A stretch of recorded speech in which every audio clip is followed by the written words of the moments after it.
Hey everyone, well.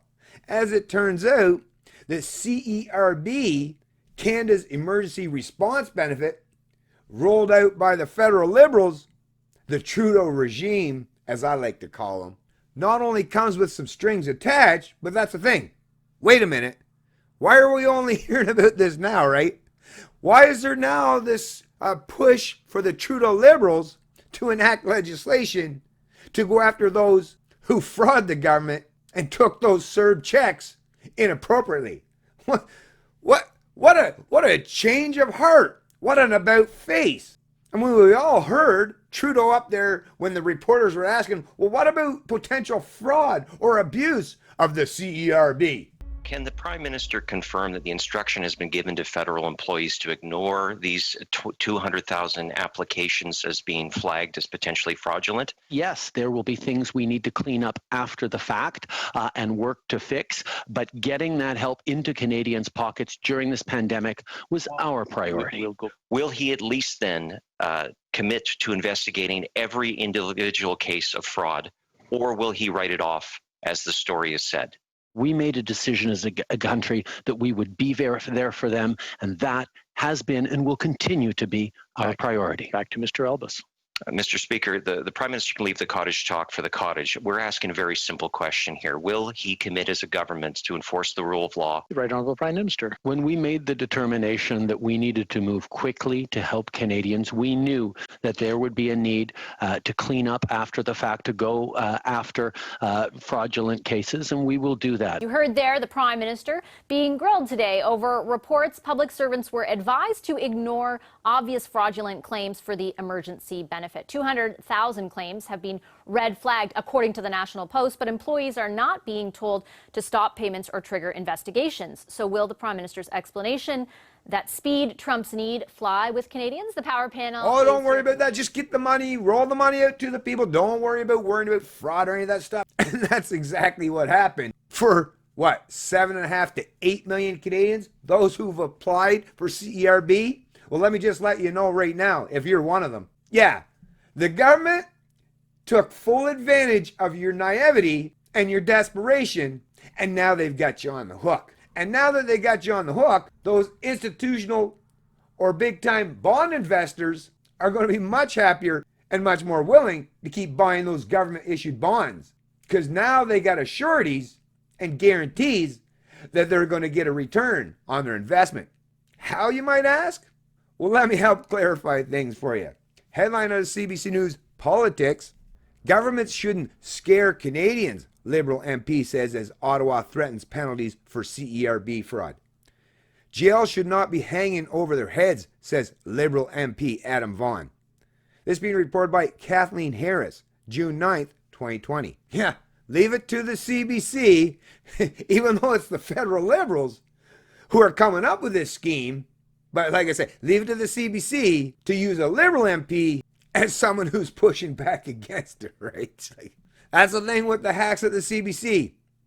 They can't stand to say anything bad about the Trudeau Liberals. And if they have to, because the story basically deems that it's a must, well, they'll soften that tone with rhetoric such as this.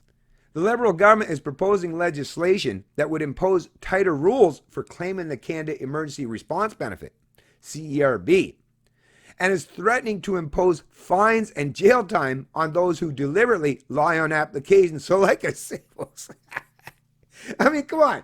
Trudeau was literally the one out there, and I mean, come on, it's all on camera and in many pages of articles and magazines and newspapers, because like I say, he was out there virtuousing and saying, no, don't worry about it. Just let everyone get their CERB checks, and we'll deal with any possible or potential frauds later, right? Well, geez, it didn't take long.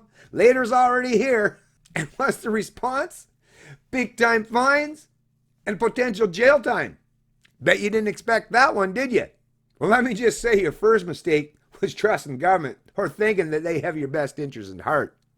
Especially, like I say, if you're one of the 7.5 or 8 million Canadians who applied for these CERB benefits. The move prompted Toronto Liberal MP Adam Vaughan to argue publicly that governments should never scare people to achieve public policy goals. Government is a monopoly of force or violence. Like this Liberal MP, Adam Vaughn.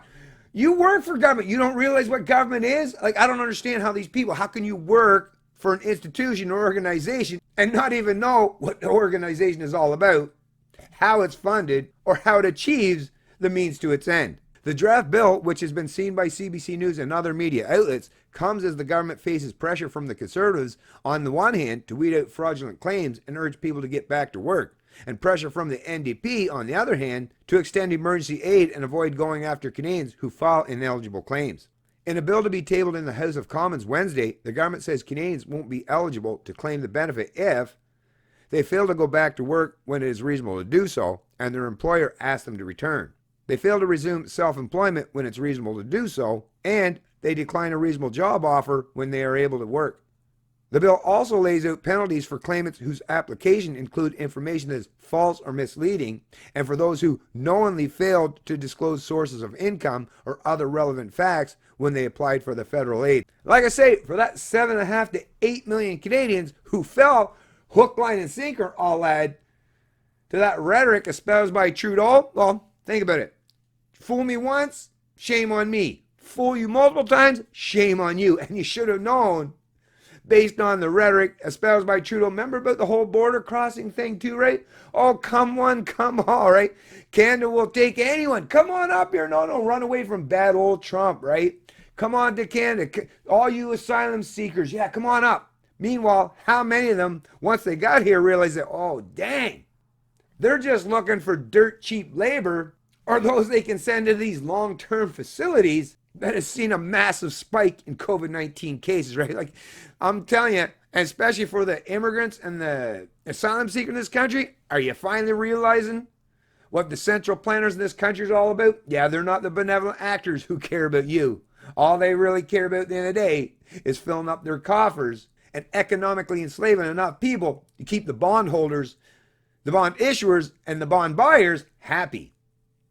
And that's the same that could be said for this initiative, this potential act of legislation that the Trudeau is trying to introduce or implement now. Is, yeah, once they've got you on the hook to pay back government, it's just like them student loans. Yeah, it's not going away anywhere. You can't file for bankruptcy to try to get out from underneath it. So like I say, this is a reassurance, or insurance, I should say, for the bondholders to make sure they're going to get back a rate of return.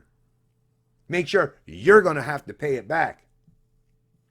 Whereas if it was private debt, now you could find a way to get out from underneath that. Some kind of restructuring or bankruptcy. But not when it comes to government. Government debt is debt that you're on the hook for no matter what. And it'll follow you all the way to your grave. So what do you think of them apples? Looks like the one offered up by the serpent. And like I say, 7.5 to 8 million Canadians took a big old bite out of it.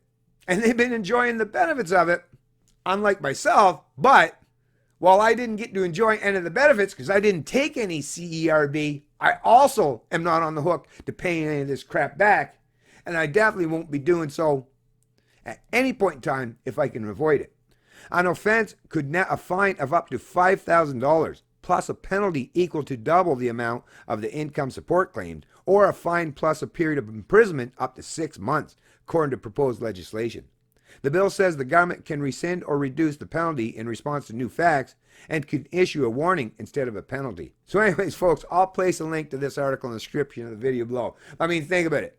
This is, once again, this is a way for government to assure bondholders or bond buyers that they're going to get their return on their investment. Because as you know, once you're on the hook for government debt, or if you owe the government money, yeah, that's the kind of debt that follows you throughout the course of your entire life. Just like those student loans, right? And come hell nor high water, government is going to get their money. So enjoy that rush, enjoy that high, enjoy that spending spree while it lasts, because the pain's going to come much, much later, and probably over a much longer, protracted period of time. I'm so glad I didn't fall for this and didn't take any of these CERB payouts or claim any benefit to government largesse or more forced wealth and income redistribution. Because yeah, I've learned a long time ago that these kinds of schemes not only come with lots of strings attached, but usually cost you a lot more than you've ever earned. or gain. It's Canadian Libertarian, and I love liberty.